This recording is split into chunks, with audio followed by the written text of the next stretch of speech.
Hello, this is Alexander Cross, Criminal Defense here in the San Francisco Bay Area.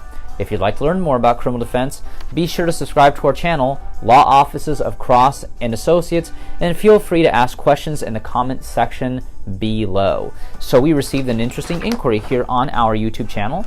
This has to do with somebody who is accused of helping someone leave the country to avoid jail. Criminal attorney, Stockton. Accessory after the fact, Stockton. Conspiracy, Stockton. Attorney, Stockton. Let's see here. My son crashed against a police car while being drunk. My brother paid the bail. Now I want to send him to my country. What can happen? Well, off the bat, that's accessory after the fact. That would be a violation of Penal Code Section 32. That could be charged as a felony that carries up to 3 years state prison. Now, your brother could have some problem because your brother posted the bail. Now, I don't know if the police officer got hurt. If the police officer did in fact if he did get hurt when your son crashed into him, well, that would be a substantial bail. And if your brother posted the bail on his own without using a bail bondsman, the court is going to keep the money until they bring your son in.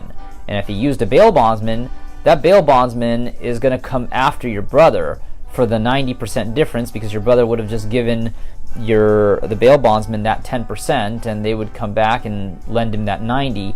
So yeah, in that situation, they would come after your brother for the balance. So that's not good for your brother, the person who posted the bail. He would have a vested interest in your son going to court just so he could get his money back and not be worried about being in a debt to the bail bonds company.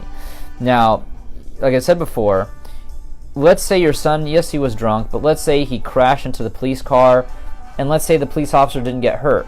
Okay, so we're talking about a violation of Vehicle Code Section 23-152, and that carries up to 6 months in the county jail. No big deal. But if the police officer did get hurt, yeah, then he would potentially be looking at 3 years state prison. But regardless, it's not worth it to risk helping your son evade the police, because you could be looking at felony charges and your brother will be left in debt. Regardless, if you'd like to learn more about criminal defense, be sure to subscribe to our channel, Law Offices of Cross and Associates, and feel free to ask questions in the comment section below so that we can respond by way of video. But if you've been accused of a crime and need representation in court, call us now for a free consultation here in the San Francisco Bay Area, 1-800-862-7677. On our next video, we're going to be discussing the case of somebody who violated the terms of his probation. Criminal attorney, Stockton. Accessory after the fact, Stockton. Conspiracy, Stockton. Attorney, Stockton.